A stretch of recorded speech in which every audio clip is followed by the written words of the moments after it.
अगर ये बात समझ में आ गई है तो बहुत बढ़िया है, नहीं समझ में आई है तो उसको फिर दोबारा से देखो, समझने की कोशिश करो क्या हुआ है क्या नहीं हुआ है, और फिर वो चीज़ें होंगी। ये सिर्फ उन बच्चों के लिए जो एक बारी पढ़ चुके हैं और जिनको इन स्पेसिफिक टाइप के क्वेश्चंस में दिक्कत होती है। हम पहले थोड़ा सा कॉन्सेप्ट को सीखेंगे और फिर उसके बाद डिटेल में हम लोग इस चैप्टर के जो कुछ प्रूविंग वाले सवाल हैं उन पर डिस्कस करेंगे। अगेन मैं ये मान के चल रहा हूँ कि आप एक बारी ये चैप्टर पढ़ चुके हो। ग्रेड 11th में सेट्स चैप्टर कंप्लीट करने के बाद भी बच्चों के मन में एक ऐसा सवाल होता है जिसमें उन्हें सबसे ज्यादा दिक्कत होती है, और वो सवाल होता है सेट्स के प्रूविंग क्वेश्चंस। अक्सर बच्चे मुझसे सिर्फ एक ही सवाल करते हैं, सर पूरा का पूरा चैप्टर तो समझ में आ गया लेकिन हमें बस प्रूविंग क्वेश्चंस में दिक्कत हो रही है या प्रूविंग क्वेश्चंस हमसे नहीं बन रहे। तो क्या अप्रोच होना चाहिए आपके सेट्स चैप्टर के अंदर जो प्रूविंग वाले सवाल होते हैं उनके लिए? हम पहले थोड़ा सा कॉन्सेप्ट को सीखेंगे और फिर उसके बाद डिटेल में हम लोग इस चैप्टर के जो कुछ प्रूविंग वाले सवाल हैं उन पर डिस्कस करेंगे, ठीक है। हालांकि ये चीजें मैंने बैच में भी बताई हैं लेकिन मैं फिर दोबारा से एक बार इसको यूट्यूब पे भी वीडियो को डाल रहा हूं ताकि बाकी लोगों को भी चीजें क्लियर हो जाए कि किस तरीके से आपकी अप्रोच होनी चाहिए, ठीक है जी। चल, अगर मैं बात करूं बेटा प्रूविंग वाले क्वेश्चंस की, तो प्रूविंग वाले क्वेश्चंस को समझने से पहले आपको एक छोटा सा कॉन्सेप्ट समझना बहुत ज्यादा जरूरी है। कैसे समझोगे? मान लो मेरे पास कोई सेट है ए। मान लो मेरे पास कोई सेट है ए जिसके अंदर एलिमेंट्स है 1, 2। दूसरा सेट है बेटा मेरे पास बी जिसके अंदर एलिमेंट्स है मेरे पास क्या 2, 3। अच्छा, अब अगर मैं इस सेट के अंदर ए यूनियन बी निकालूं तो ए यूनियन बी में क्या हो जाएगा? 1 भी आएगा, 2 भी आएगा और 3 भी आएगा। ये आपको आती हैं चीजें।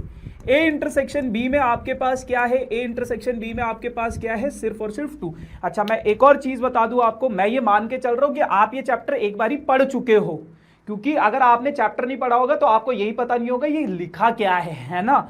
तो अगर आपने अभी तक सेट्स को छुआ भी नहीं है ना, बिल्कुल इस चैप्टर को टच भी नहीं किया है, तो आप एक बारी पहले इसको पढ़ो, तब जाके सवाल कौन से टाइप के सवाल है वो तो बाद की बात है। तो पहले एक बार इस चैप्टर को पढ़ जरूर लेना, वरना सर खुजाते रह जाओगे, सर ये क्या करवा दिया आपने, ठीक है जी। ये सिर्फ उन बच्चों के लिए जो एक बारी पढ़ चुके हैं और जिनको इन स्पेसिफिक टाइप के क्वेश्चन में दिक्कत होती है, ठीक है जी। अच्छा, अब यहां से ना बेटा हमारे पास कुछ चीजें हैं, ध्यान से सुनना। जो 1 है वो ए से बिलोंग कर रहा है। 1 किससे बिलोंग कर रहा है बेटा? ए से बिलोंग कर रहा है। 1 अगर ए से बिलोंग करेगा तो 1 जाहिर सी बात है बेटा ए का यूनियन, ए यूनियन बी से भी बिलोंग कर रहा है। 1 देखो ए से भी बिलोंग कर रहा है और 1 जो है ए यूनियन बी से भी बिलोंग कर रहा है। तो इसका एक छोटा सा और सिंपल सा मतलब होता है क्या, कि अगर जैसे मैं और भी चीजें देख लेता हूं, जैसे 3 है, 3 किससे बिलोंग कर रहा है? बी से बिलोंग कर रहा है। तो इसका मतलब क्या है? 3 जो होगा वो बी यूनियन ए से बिलोंग करेगा ही करेगा। मतलब 3 जो है वो B union A union B लिखो चाहे बी यूनियन ए लिखो, एक ही बात है। ए यूनियन बी और बी यूनियन ए एक ही बात है। तो बेटा इसका एक छोटा सा मतलब होता है कि अगर आपके पास कोई एलिमेंट है एक्स, और वो किसी सेट से बिलोंग कर रहा है, मान लो ए से बिलोंग कर रहा है, तो इसका एक सिंपल सा मतलब होता है कि एक्स जो है बेटा वो इस सेट का यूनियन किसी भी दूसरे सेट के साथ, दुनिया में कोई भी दूसरा सेट हो कहीं पे भी हो, उसके यूनियन के साथ ये बिलोंग करेगा, उसके यूनियन के साथ ये क्या करेगा? बिलोंग करेगा, ठीक है। तो ये बहुत इंपॉर्टेंट सा रूल है, बहुत इंपॉर्टेंट सी बात है जो आपको ध्यान में रखना है, जो प्रूविंग वाले क्वेश्चंस में आपको हेल्प करेगा। कि कोई एलिमेंट है एक्स, अगर वो ए से बिलोंग कर रहा है तो वो उस सेट का यूनियन चाहे किसी भी दूसरे सेट के साथ, दुनिया का कोई भी दूसरा set, B C D E F, कोई भी दूसरा सेट हो, उसके यूनियन से जरूर बिलोंग करेगा ही करेगा। अब आ जाओ कुछ और चीजों को देखते हैं। अगर मैं बात करूं बेटा 2 की, तो 2 जो है बेटा वो ए इंटरसेक्शन बी से बिलोंग कर रहा है, इसके अंदर है ना। ये 2 क्या है? ए इंटरसेक्शन बी से बिलोंग कर रहा है।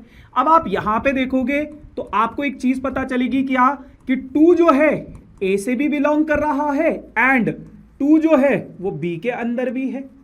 2 जो है वो ए के अंदर भी है, और 2 जो है वो बी के अंदर भी है।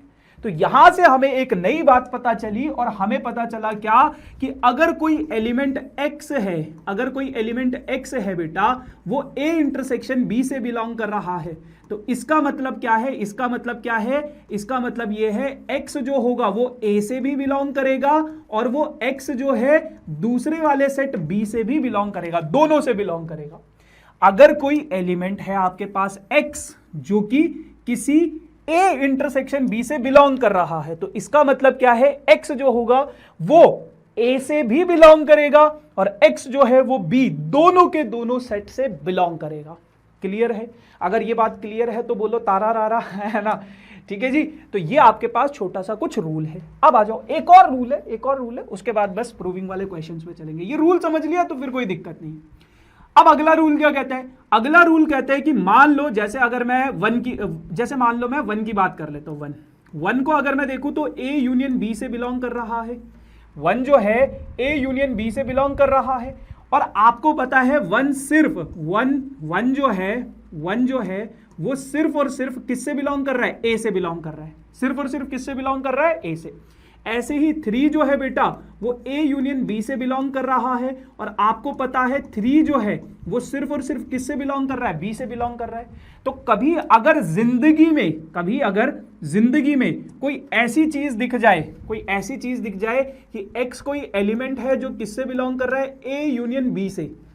x जो है कोई एलिमेंट है जो किससे बिलोंग कर रहा है? A यूनियन B से। तो इसका एक बहुत सिंपल सा मतलब होता है, कि जो x है या तो वो A से बिलोंग कर रहा होगा, या फिर वो किससे बिलोंग कर रहा होगा? B से।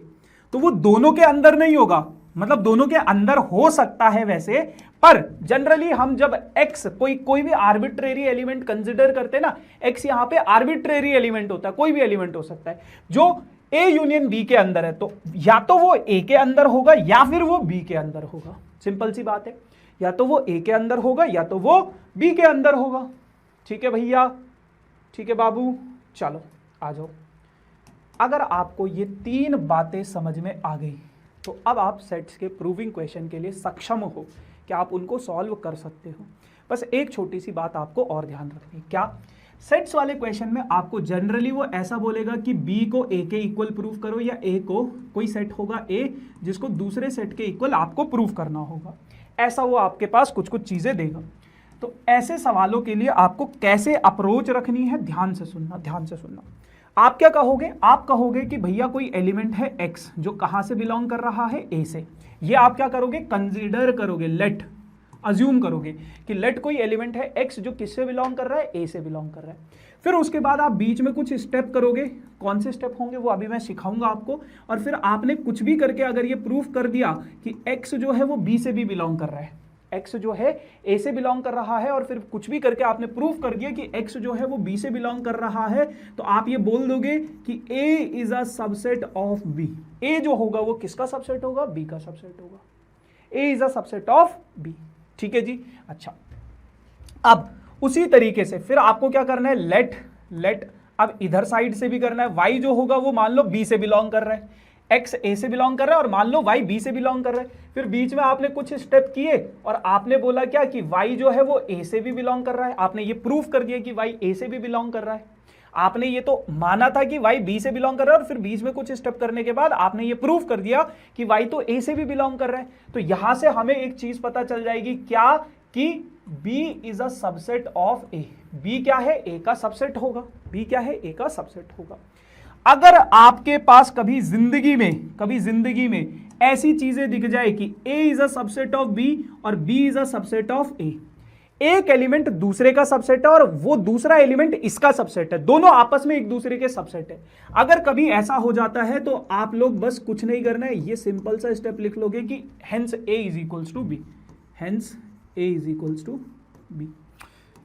बस मेरे भाई आपको प्रूविंग क्वेश्चंस में सिर्फ यही स्टेप्स को फॉलो करना है। आपके पास प्रूविंग का कोई भी सवाल आ जाए, आप मानोगे कि कोई एक एलिमेंट है वो LHS वाले से बिलोंग कर रहा है, फिर कुछ भी करके आपने ये प्रूव कर दिया कि x जो है वो RHS वाले से भी बिलोंग कर रहा है, फिर ऐसे ही एक एलिमेंट है जो आरएचएस वाले से बिलोंग कर रहा है, कुछ भी करके आपने प्रूफ कर दिया कि वही एलिमेंट एलएचएस वाले से भी बिलोंग कर रहा है। और अगर ऐसा हो गया तो इसका मतलब होगा A is a subset of B, इसका मतलब होगा B is a subset of A. और अगर दोनों सेट्स आपस में एक दूसरे के सबसेट होते हैं तो इसका मतलब क्या है, वो आपस में इक्वल है। बस ये 3 बातें और ये स्टेप्स अगर आपको पता है, आपको आते हैं, आपने समझ लिए हैं, तो फिर प्रूविंग वाले क्वेश्चंस हलवा है। ठीक है, तो फिर प्रूविंग वाले क्वेश्चंस आपके लिए हलवा है। अगर इतनी बात समझ में आ गई है तो अब चलते हैं प्रूविंग वाले क्वेश्चंस की तरफ। ठीक है जी, चलो। अगेन मैं ये मान के चल रहा हूँ कि आप एक बार ये चैप्टर पढ़ चुके हो, है ना। वैसे तो बच्चों ने मुझसे बैच में पढ़ा ही है, बट नहीं पढ़ा है तो आप लोग एक बार गो थ्रू कर लेना इस चैप्टर को, तब जाके ये सवाल समझ में आएंगे। आ जाओ। अब कह रहे हैं कि 3 सेट है आपके पास, ए बी और सी 3 सेट हैं। ये कंडीशन दे रखी है, ध्यान से देखना इस कंडीशन को। ठीक है, और एक कंडीशन आपको ये वाली दे रखी है, एक कंडीशन आपको ये वाली दे रखी है। ठीक है, और आपको ये प्रूफ करना है, show that B is equals to C, ये प्रूफ करना है। तो बेटा जो भी चीज आपको प्रूफ करनी है, जो भी चीज आपको प्रूफ करनी है, आप वहीं से शुरुआत करोगे कि लेट जो एक्स जो है वो कहां से बिलोंग कर रहा है, एलएचएस में क्या है, बी से बिलोंग कर रहा है। अगर एक्स बी से बिलोंग करेगा तो बेटा हमने अभी अभी पढ़ा है कि एक्स अगर किसी सेट बी से बिलोंग कर रहा है तो वो उसका यूनियन दुनिया में कोई दूसरा सेट होगा उसके साथ भी बिलोंग करेगा। तो हमने क्या लिख दिया कि x जो है वो b यूनियन a से भी बिलोंग कर रहा है। अब x जो है b यूनियन a से बिलोंग कर रहा है तो b यूनियन a की जगह पे मैं a यूनियन b लिख सकता हूं। ऐसे लिखो, एलिमेंट्स को इधर उधर, सेट्स को इधर उधर लिख लो, कोई दिक्कत नहीं। अब बेटा आपको यहाँ पे एक चीज दिख रही है, a union b। a union b किसके बराबर है बाबू, a यूनियन b किसके बराबर है, a यूनियन c के बराबर। तो a यूनियन b की जगह पे, a यूनियन b की जगह पे मैंने क्या लिख दिया, a यूनियन c लिख दिया। तो x जो होगा वो किससे बिलोंग कर रहा होगा, a यूनियन c से। अब थोड़ी देर पहले मैंने आपको एक चीज बताई थी, क्या कि अगर x कहाँ गया, अगर x a यूनियन b से बिलोंग कर रहा है तो इसका मतलब क्या होगा, या तो x इससे बिलोंग करेगा या तो x दूसरे वाले से बिलोंग करेगा। तो या तो x a से बिलोंग करेगा, तो इसमें मैं लिख सकता हूं या तो x a से बिलोंग करेगा और या फिर x जो है किससे बिलोंग करेगा, b से, c से बिलोंग करेगा। दोनों में से किसी एक से बिलोंग करेगा। अच्छा, अब बेटा हमने क्या पढ़ा था, हमने पढ़ा था हमें b को c के इक्वल प्रूव करना है। आपने ये माना था कि x जो है कहां से बिलोंग कर रहा है, b से बिलोंग कर रहा है। आपने यहां पे ये वाला केस अगर मैं लूं, दोनों केसेस हम कंसिडर करेंगे। अगर x जो है बेटा c से बिलोंग कर रहा है तो क्या मैं ऐसा नहीं बोल सकता कि x जो है वो b से बिलोंग कर रहा है and x is belonging to c also, x जो है वो c से भी बिलोंग कर रहा है। तो क्या मैं ऐसा नहीं बोल सकता कि b is a subset of, b is a subset of c? क्या मैं ऐसा नहीं बोल सकता? क्योंकि हमने यही तो बोला था, आपको जो 2 चीजें प्रूफ करनी है, आपने एक एलिमेंट लिया x, वो b से बिलोंग कर रहा है, फिर बीच में कुछ स्टेप किए और फिर आपने ये प्रूफ कर दिया कि वो जो x है वो RHS वाले से भी बिलोंग कर रहा है। तो इसका मतलब b is a subset of c हो जाएगा। ये तो दूसरे केस की कहानी है, लेकिन जरूरी थोड़ी है सिर्फ दूसरा केस ही हो, पहला वाला केस भी तो लेंगे हम, पहले वाले केस को भी देखेंगे। तो पहला वाला केस क्या कहता है, पहला वाला केस कहता है कि आपके पास x जो है वो b से बिलोंग कर रहा है यहाँ पे, एंड x जो है वो किससे बिलोंग कर रहा है, a से भी बिलोंग कर रहा है यहाँ पे, है ना। तो कभी भी अगर एंड आता है, तो अभी थोड़ी देर पहले मैंने आपको एक चीज बताई थी, अगर x a से भी बिलोंग कर रहा है एंड x b से भी बिलोंग कर रहा है, तो इसका मतलब क्या होगा, x a इंटरसेक्शन b से भी बिलोंग कर रहा है। तो इसमें मैं लिख सकता हूं कि x जो है वो a इंटरसेक्शन b से भी बिलोंग कर रहा है। क्या आपको इतनी बात समझ में आई? अच्छा, अब a इंटरसेक्शन b की जगह पे मुझे क्या लिखना है, a इंटरसेक्शन c लिख सकता हूं, a इंटरसेक्शन c लिख सकता हूं। क्यों? क्योंकि a इंटरसेक्शन b जो है वो किसके बराबर है, a इंटरसेक्शन c के बराबर है। ठीक है। अच्छा, अब इसका मतलब क्या होगा, इसका मतलब बहुत सिंपल सा है। इसका मतलब बहुत सिंपल सा है कि x जो है बाबू किससे बिलोंग कर रहा है, a से भी बिलोंग कर रहा है, एंड x जो है किससे बिलोंग कर रहा है, c से भी बिलोंग कर रहा है। तो देखो, अगर x c से बिलोंग करेगा, तो इसका मतलब क्या होगा, B is a subset of C, क्योंकि X जो है पहले B से बिलोंग कर रहा था, अब हमने ये प्रूफ कर दिया कि X C से बिलोंग कर रहा है, तो यहां पे भी हमने ये चीज प्रूफ कर दी थी कि B is a subset of C, यहां पे भी हमने ये चीज प्रूफ कर दी कि B is a subset of C, है ना। इस वाले को हम नहीं देखेंगे, अगर आप देखना चाहते हो तो इसका मतलब ये है कि जो B है वो A का सबसेट है, बट हमें इससे कोई लेना देना नहीं है, क्योंकि हमें बस B और C को प्रूफ करना है, तो हम सिर्फ C वाले को देखेंगे, जो C वाला सेट होगा हम सिर्फ उसको देखेंगे, बाकी A से मुझे कोई मतलब नहीं है, इधर वाले से कोई मतलब नहीं है। फिर से समझो, कोई एलिमेंट था X जो B से बिलोंग कर रहा है, फिर हमने देखा कि वो जो एलिमेंट है उसका यूनियन किसी दूसरे सेट के यूनियन के साथ भी बिलोंग करेगा, ठीक है। फिर मुझे पता था कि A यूनियन B और B यूनियन A एक ही होता है, और A यूनियन B की जगह पे मैंने A यूनियन C लिख दिया, ठीक है। फिर यहां से मेरे पास दो केस बने, कभी भी यूनियन होता है तो बीच में और आता है, या तो X A से बिलोंग कर रहा होगा या तो C से बिलोंग कर रहा होगा। अब X अगर C से बिलोंग कर रहा है, पहले वो B से बिलोंग कर रहा था, अब आपने प्रूफ कर दिया कि X C से भी बिलोंग कर रहा है, तो इसका मतलब क्या होगा, B is a subset of C हो जाएगा, ठीक है भैया। अब X अगर A से बिलोंग कर रहा है तो जाहिर सी बात, और X देखो यहां पे B से बिलोंग कर रहा था, यहां पे A से बिलोंग कर रहा है, तो X क्या है, A और B दोनों से बिलोंग कर रहा है, A एंड B दोनों से बिलोंग कर रहा है। देखो आपने स्टार्टिंग में माना था X B से बिलोंग कर रहा है, यहां पे आपने प्रूफ कर दिया कि X A से। देखो अगर आप इस सवाल को यहां पे ऐसे लिख दोगे कि इसका मतलब क्या है, B is a subset of A, लेकिन हमें इसको इससे थोड़ी ना लेना देना, हमें तो C चाहिए, तो मुझे इस वाले पार्ट को थोड़ा और फर्दर, जैसे इसको मैंने यहीं पे खत्म कर दिया, लेकिन इस वाले पार्ट को और फर्दर लेकर जाना पड़ेगा, क्योंकि मुझे यहां पे C चाहिए, तो इसलिए मुझे यहां पे इसको थोड़ा और एलैबोरेट करना पड़ा। तो आपने देखा कि X जो है B से बिलोंग कर रहा था पहले, अब आपने प्रूफ किया कि X जो है A से भी बिलोंग कर रहा है, तो इसका मतलब क्या होगा, X दोनों के इंटरसेक्शन से बिलोंग करेगा। अब A इंटरसेक्शन B की जगह पे मैंने लिख दिया A इंटरसेक्शन C, क्योंकि वहां पे लिखा हुआ है दोनों इक्वल है। अब इसका मतलब क्या होगा, X A से भी बिलोंग कर रहा है एंड X C से भी बिलोंग कर रहा है। अब C आ गया। पहले वाले केस में ये केस 1 है, इस वाले केस में आपके पास पहले से C था, तो हमारा प्रूफ हो गया। इस वाले केस में C नहीं था, A था, तो इस वाले केस में हमने फर्दर ब्रेक किया और C लेकर आए, तो C आ गया। दोनों वाले केसेस से हमें पता चल गया B is a subset of C। I hope आपको समझ में आ गया होगा। अगर अभी भी आपको समझ में नहीं आया तो इसकी दो चीजें हो सकती है, या तो आपको कॉन्सेप्ट समझ में नहीं आ रहा है, कॉन्सेप्ट को फिर से समझो, जितनी बार देख सकते हो, जितनी बार ही उसको रिपीट टेलीकास्ट पे देख सकते हो देखो, या तो फिर मुझे समझ में नहीं आ मुझे समझाना नहीं आ रहा, और ये वाला केस नहीं है, मुझे समझाना आ रहा है बट आपका शायद कॉन्सेप्ट थोड़ा सा वीक है, ठीक है। आ जाओ जी।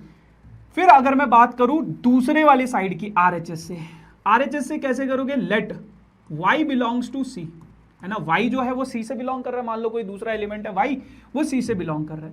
अब जाहिर सी बात है, अगर y C से बिलोंग कर रहा होगा, तो y जो है वो C यूनियन A से बिलोंग कर रहा होगा, मतलब C का यूनियन किसी के भी साथ करूं उससे बिलोंग कर रहा होगा।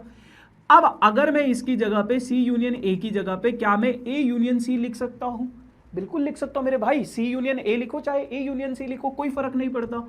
अब इसका मतलब क्या होगा, y A यूनियन C की जगह पे A यूनियन B लिख सकता हूं, वही सेम चीजें करी हैं मैंने जो मैंने अभी पीछे करी थी, तो A यूनियन C की जगह पे मैंने A यूनियन B लिख दिया, वही सेम चीज हुई है।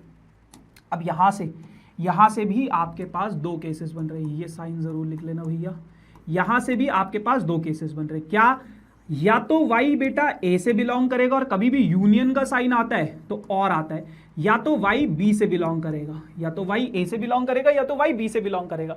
अब देखो मुझे B और C सेट चाहिए थे, तो C से तो मेरा पहले से था, अब B भी आ गया, तो इसका मतलब क्या है, y पहले C से बिलोंग कर रहा था लेकिन अब y B से बिलोंग कर रहा है, तो इसका मतलब क्या है, पहले C से बिलोंग कर रहा था, अब B, यहां पे आप लिख लोगे y belongs to B and y belongs to C, y जो है B से भी बिलोंग कर रहा है, y C से भी बिलोंग कर रहा है, तो इसका मतलब क्या है, C is a subset of B।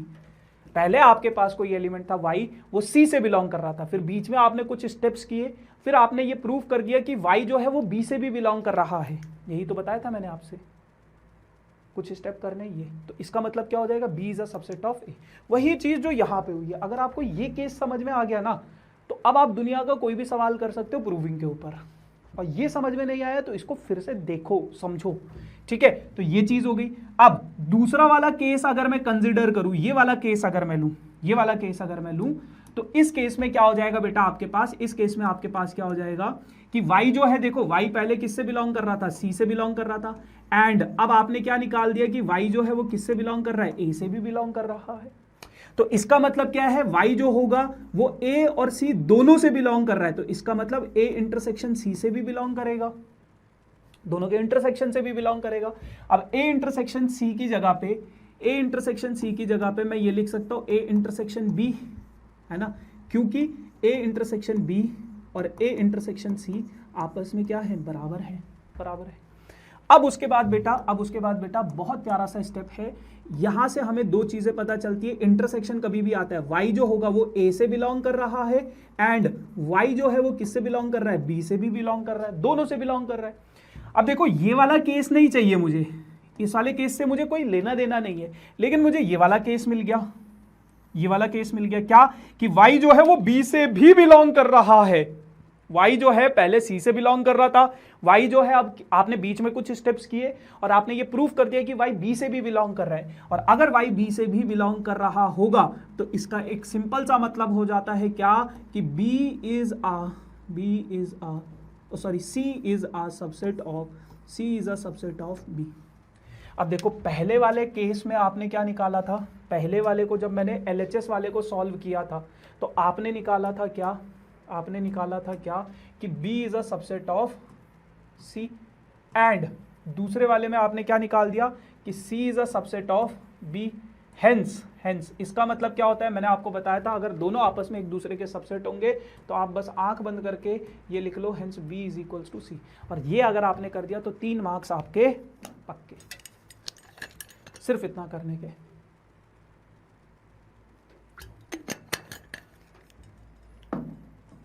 अगर ये बात समझ में आ गई है तो बहुत बढ़िया है, नहीं समझ में आई है तो उसको फिर दोबारा से देखो, समझने की कोशिश करो क्या हुआ है क्या नहीं हुआ है, और फिर वो चीज़ें होंगी। कुछ और सवाल देखते हैं, कुछ और सवाल देखते हैं।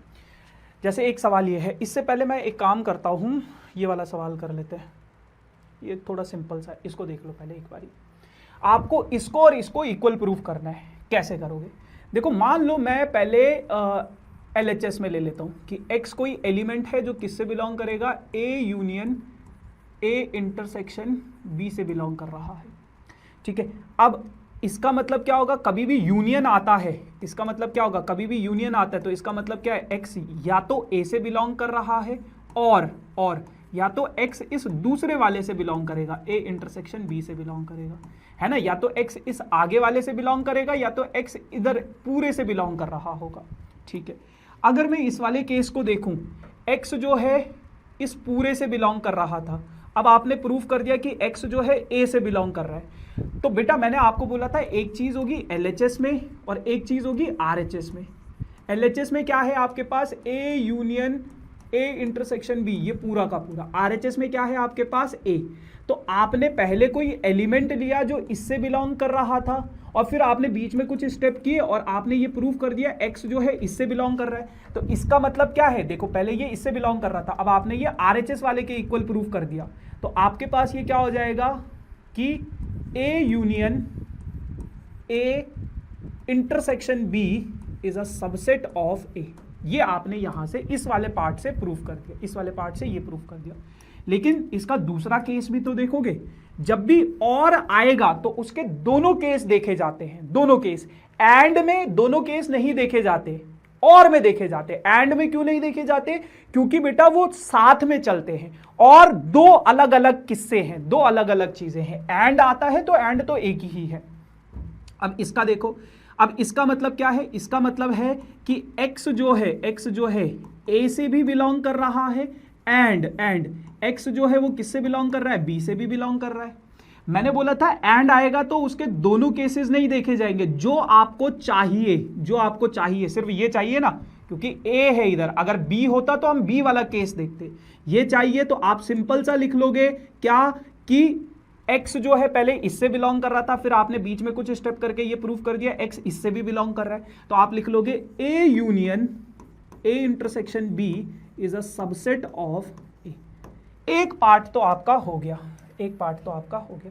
अब यही सेम कहानी आपको RHS से भी लिखनी, सभी सवालों में सेम चीजें करनी है कि y belongs to a, RHS में क्या है a, तो y अगर a से बिलोंग कर रहा है तो सिंपल सी बात है a का यूनियन कुछ भी हो, a का यूनियन मैंने मान लिया z, a का यूनियन मैंने मान लिया z, a का यूनियन किसी भी दूसरे सेट के साथ होगा तो वो क्या होगा, वो क्या होगा, उससे भी बिलोंग करेगा।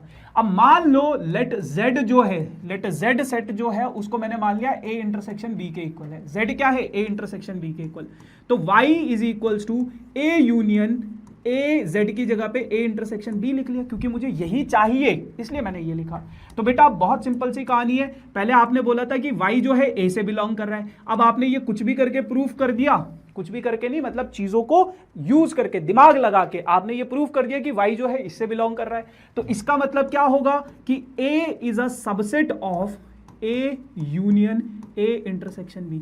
यहां पे आपने बोला था कि ये इसका सबसेट है, यहां पे आपने बोल दिया कि a इसका सबसेट है, तो इसका मतलब hence a is equals to a intersection a union a union a intersection b। बस सिंपल सी चीजें होती हैं, सिंपल सी चीजें होती हैं, बहुत सिंपल चीजें होती है प्रूविंग वाले सवाल, है ना। वो तो आपने मतलब बैचेस वगैरह में देख ही लिए होंगे कि किस तरीके से हम चीजों को करवा रहे हैं, कैसे करवा रहे हैं, है ना। अब ये सवाल है let a and b be the sets if a intersection x इसके बराबर है, b intersection x is equals to phi, और ये इसके बराबर है। चीजों को देख लो क्या क्या दे रखा है, a इंटरसेक्शन x और b इंटरसेक्शन x फाई के इक्वल दे रखा है, और a यूनियन x और b यूनियन x आपस में इक्वल दे रखे हैं, और आपको ये बोला गया है a और b को इक्वल प्रूव करना है। तो देखो LHS में क्या है, a है, तो आप बोलोगे कि कोई सेट है, कोई एलिमेंट है जो a से बिलोंग कर रहा है। अब सिंपल सी बात है बेटा, अगर x जो है a से बिलोंग कर रहा है तो a का यूनियन किसी भी दूसरे सेट के साथ कर लो वो उससे बिलोंग करेगा। अब a यूनियन x की जगह पे क्या मैं a यूनियन x की जगह पे क्या मैं b यूनियन x लिख सकता हूं, क्योंकि दोनों के दोनों बराबर हैं।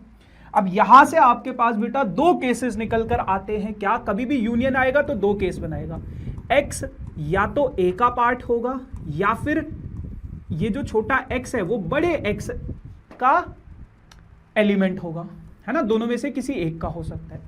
अगर मैं इसकी बात करूं b की, तो मुझे तो यही चाहिए था ना कि सेट a से x बिलोंग कर रहा है, फिर मैंने कुछ भी करके प्रूफ कर दिया x जो है वो b से भी बिलोंग कर रहा है, तो इसका मतलब क्या होगा बेटा, a is a subset of b, है ना। ये तो मेरा यहीं पे हो गया, लेकिन इसका दूसरा केस भी तो देखना पड़ेगा। कभी भी और आएगा तो दोनों केसेस देखने हैं, और आएगा तो दोनों केसेस देखने। दूसरा केस क्या कहते हैं, अब x जो है बेटा आपके x से बिलोंग कर रहा है, एंड x जो है बेटा वो आपके a से भी बिलोंग कर रहा है। इसका मतलब क्या होगा, x जो होगा वो a इंटरसेक्शन x से बिलोंग करेगा, क्योंकि कभी भी एंड आता है तो इंटरसेक्शन लग जाता है। x जो है वो a से भी बिलोंग कर रहा है और x से भी बिलोंग कर रहा है, तो इसका मतलब क्या होगा, वो a इंटरसेक्शन x से बिलोंग करेगा। और आपको पता है a इंटरसेक्शन x किसके बराबर है, फाई के इक्वल है, फाई। और फाई क्या होता है, एक ऐसा सेट जिसके अंदर एक भी एलिमेंट नहीं होता, कोई एलिमेंट ही नहीं है। तो इसका मतलब क्या है, ये जो x है, ये जो a इंटरसेक्शन x है, ये क्या है, फाई। तो इसका मतलब ऐसा कोई एलिमेंट एग्जिस्ट ही नहीं करता, यानी कि ये वाला जो दूसरा वाला केस है वो नल एंड वॉइड हो जाएगा, मतलब वो आप कैंसिल कर दोगे, आप सिर्फ इस वाले केस को देखोगे। आप दूसरा वाला केस पॉसिबल नहीं है, क्योंकि x क्या है, यहां से हमारा क्या आ गया, यहां से हमारा क्या आ गया कि x क्या है, फाई है, पर हमने तो बोला है कि x कोई एलिमेंट है जो a के अंदर है, तो ये क्या हो जाएगा आपका, नॉट पॉसिबल हो जाएगा। ये क्या हो जाएगा, नॉट पॉसिबल हो जाएगा, नॉट पॉसिबल। ठीक है, तो नॉट पॉसिबल तो हम सिर्फ ये वाला केस देखेंगे, और इस वाले केस में जितनी हमें जरूरत थी वो हमने प्रूफ कर दिया। अब RHS में देखो, सेम चीज RHS में करनी है। LHS का अगर हो गया तो सेम चीज वही आपको RHS में रिपीट कर देनी है। क्या कि y कोई एलिमेंट है जो b से बिलोंग कर रहा है, तो आप बोलोगे y जो होगा बेटा वो b का यूनियन किसी के साथ भी कर दो उससे बिलोंग करेगा। अब b यूनियन x जो है बी यूनियन एक्स जो है वो ए यूनियन एक्स के बराबर है, तो वाई इससे बिलोंग कर रहा है। इसका मतलब क्या है, वाई विल बिलोंग्स टू ए, और वाई किससे बिलोंग करेगा, या तो ए से बिलोंग करेगा या तो एक्स से बिलोंग करेगा। अगर ए से बिलोंग कर रहा है तो हमारी कहानी यहीं पे हो गई, पहले वाई बी से बिलोंग कर रहा था, अब वाई ए से बिलोंग कर रहा है, तो इसका मतलब क्या हो जाएगा, B is a subset of A. यही तो सिखाया है मास्टर ने आपको, ठीक है जी। अच्छा, अब आपके पास ये वाला पार्ट है कि y जो है वो x से बिलोंग कर रहा है। y अगर x से बिलोंग करेगा तो इसका मतलब क्या है, y belongs to x, and आपने पहले क्या माना था, y b से भी बिलोंग कर रहा है, y बिलोंग्स टू b, ठीक है। इसका मतलब क्या है, y जो है बेटा वो किससे बिलोंग करेगा, x एंड b, यानी कि x इंटरसेक्शन b से बिलोंग करेगा। अब y जो है वो x इंटरसेक्शन b से अगर बिलोंग कर रहा है, या b इंटरसेक्शन x से बिलोंग कर रहा है, सॉरी बी इंटरसेक्शन एक्स से बिलोंग कर रहा है, तो वो किसके बराबर है, फाई के इक्वल है। ये किसके बराबर है, फाई के इक्वल। तो फिर दोबारा से ऐसा तो पॉसिबल है ही नहीं, क्योंकि आपने ये कंसीडर किया था कि वाई कोई एलिमेंट है जो बी के अंदर है, और यहां से आपका क्या आ गया कि वाई तो फाई है, तो ये वाला केस क्या होगा, नॉट पॉसिबल होगा, नॉट पॉसिबल। तो आप सिर्फ एक ही केस कंसीडर करोगे, कौन सा, ये वाला, जितनी आपको जरूरत थी। तो बस आपको पता चल गया क्या पता चल गया कि A is a subset of B and B is a subset of A, hence A is equals to B। तो इस तरीके से आप अपने इन सवालों को सॉल्व करते हो, ठीक है जी। चल, अब एक बहुत प्यारा सा और सवाल है ये वाला। अक्सर बच्चे मुझसे ना एक चीज पूछते हैं, इसमें क्या पूछते हैं कि भैया क्या हम इन सवालों को एग्जाम्पल लेके कर सकते हैं, क्या हम ऐसे बोल सकते हैं कि ए कोई सेट है जिसके अंदर एलिमेंट है 1 2 3, ऐसे एग्जाम्पल लेके कर सकते हैं। तो इसका जवाब है ना। अगर आपके पास ऐसा कोई सवाल है जिसके अंदर आपको ये दो चीजों को इक्वल प्रूफ करना है, तो आपको ऐसे ही इसको करना पड़ता है, ऐसे ही करना पड़ेगा। लेकिन कभी अगर ऐसी चीज आ जाए कि आपको नीड नॉट इक्वल करना हो, या फिर ऐसा कुछ प्रूफ करना हो कि नॉट इक्वल टू है, या फिर जरूरी नहीं है कि ये दोनों बराबर हो, तो ऐसे सवालों में आप एग्जाम्पल ले सकते हो, ठीक है जी। जैसे एग्जाम्पल लेके भी एक सवाल कर लेते हैं। कहता है क्या कि मान लो अगर आपके पास show that A intersection B is equals to A intersection C, need not implies to this. कह रहे कि अगर आपके पास ए इंटरसेक्शन बी जो है वो किसके बराबर है, ए इंटरसेक्शन सी के बराबर है, तो जरूरी नहीं है कि बी और सी आपस में इक्वल होंगे। तो आप क्या बोलोगे, आप बोलोगे लेट ए कोई सेट है बेटा जिसके अंदर एलिमेंट्स है मान लो 1 2 3, बी कोई सेट है बेटा जिसके अंदर है आपके पास एलिमेंट्स क्या 3 4 मान लो, और सी कोई सेट है बेटा जिसके अंदर आपके एलिमेंट्स हैं क्या 1 5 6 मान लो, ये है 1 5 6 ये है मान लो। अब अगर मैं देखूं यहां से, देखूं ए इंटरसेक्शन बी निकालूं, आपको ए इंटरसेक्शन सी भी देखना पड़ेगा ना, ए इंटरसेक्शन सी के इक्वल है, तो ये मैं मान लेता हूं 3 5 6 है, ये मान लो 3 5 6 ये है, ठीक है। ए इंटरसेक्शन बी अगर मैं निकालूं तो ए इंटरसेक्शन बी में क्या आता है, सिर्फ और सिर्फ 3 आता है, और अगर मैं ए इंटरसेक्शन सी में देखूं, ए और सी का इंटरसेक्शन देखूं, तो यहां पे भी सिर्फ और सिर्फ क्या है, 3 है। तो आपको क्लियरली दिख रहा है कि ए इंटरसेक्शन बी जो है वो किसके इक्वल है, ए इंटरसेक्शन सी के इक्वल है ना। यही तो आपको बोला था, आपको एक ऐसा एग्जांपल देना है कि जहां पे ए इंटरसेक्शन बी और ए इंटरसेक्शन सी आपस में इक्वल हो, लेकिन आपको साथ के साथ ये भी चेक करना है कि ए और सी जो है वो तो आपस में इक्वल, सॉरी बी और सी जो है वो तो आपस में इक्वल ही नहीं है। तो and B does not equals to C, और यही तो आपको प्रूफ करना था, हेंस प्रूव्ड। तो जो ऐसे वाले सवाल होते हैं, ऐसे वाले जो सवाल होते हैं जिसमें आपको नॉट इक्वल प्रूफ करना होता है, इनमें आप एग्जाम्पल्स का यूज कर सकते हो। बट जो ऐसे वाले सवाल होते हैं इनमें आप एग्जाम्पल्स का यूज नहीं कर सकते। तो बहुत छोटा सा और बहुत प्यारा सा ये वीडियो था, क्योंकि आपको इन सवालों में ज़्यादातर जनरली दिक्कत होते हैं। हमने बैचेस में भी बहुत सारे ऐसे सवाल किए हैं, है ना, आपको तो पता ही है। बाकी एक सवाल मैं आप लोगों के लिए होमवर्क के लिए दे रहा हूँ, ये आपका होमवर्क वाला क्वेश्चन है। कमेंट सेक्शन में आप लोग मुझे ज़रूर बताना कि क्या आपसे ये सवाल हुआ या नहीं हुआ, क्या आप इस सवाल को कर पाए या नहीं कर पाए। है ना। बाकी जो प्रारंभ वाले बच्चे उनको तो पता ही है ऐसे सवालों को कैसे करना है, बट अगर मतलब आपको मुझे कमेंट्स में बताना है किया कर पाए या नहीं कर पाए, ठीक है जी। चलो जी, so yes guys, this is all about for this session. बाकी thank you so much, tata bye bye.